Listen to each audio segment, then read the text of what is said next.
The Random Jottings of Donald J. from Nelson in Pendle. Holy Grail deep in the heart of Lancashire. Deep in the heart of Lancashire, nestled beneath the rugged and mystical Pendle Hill, a secret of legendary proportions lay hidden. For centuries, the tale of the Holy Grail had captivated the imaginations of many seekers, but its true whereabouts remained an enigma. It was believed that the Brothers of Lazarus, a secretive group that emerged from the ashes of the disbanded Knights Templar, had concealed the holy relic within a tunnel beneath Pendle Hill. The story began centuries ago when the Templars, entrusted with safeguarding sacred relics, faced persecution and dissolution. As their ranks dwindled, a group of loyal knights, known as the Brothers of Lazarus, sought to preserve the treasures they held dear. Legend whispered that the Holy Grail itself, the cup from which Jesus Christ had drunk during the Last Supper, was among their precious possessions. Pendle Hill, with its mystical aura and ancient ties to mysticism and paganism, became the chosen hiding place for the sacred artifact. A network of underground tunnels was meticulously constructed, leading deep beneath the hill, concealing the Grail from the prying eyes of the world. Over the centuries, the existence of the Grail beneath Pendle Hill became the stuff of myths and legends, captivating treasure hunters, historians, and curious minds alike. Many had ventured in search of the Grail's secrets, but none had succeeded in unraveling its mysteries or finding the entrance to the hidden tunnels. In the present day, one man named Arthur Harrington dedicated his life to studying the history of the Templars and their connection to Pendle Hill. He spent countless hours poring over ancient texts, deciphering cryptic symbols, and piecing together fragments of forgotten lore.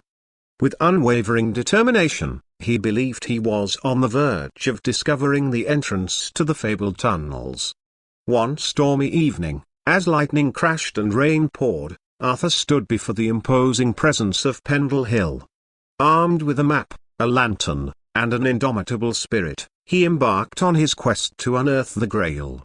Guided by the clues left behind by the Brothers of Lazarus, he navigated the treacherous terrain, his heart pounding with anticipation. Finally, he discovered a concealed entrance beneath a gnarled oak tree. Pushing aside thick underbrush and carefully avoiding ancient traps, Arthur descended into the depths of the earth. The tunnel stretched before him, illuminated only by the flickering light of his lantern.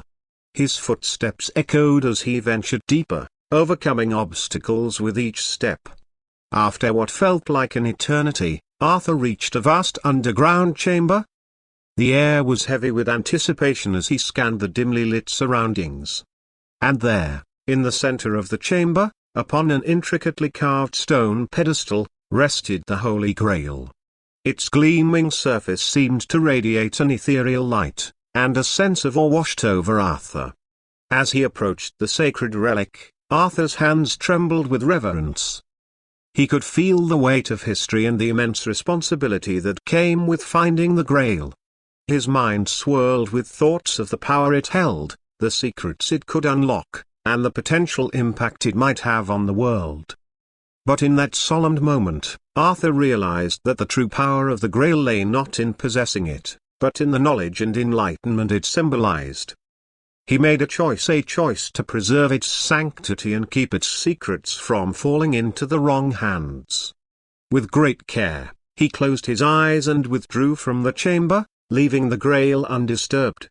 Arthur emerged from the tunnel, forever changed by his encounter with the Holy Grail. He understood that sometimes the greatest treasures were meant to be safeguarded and hidden. By Donald J.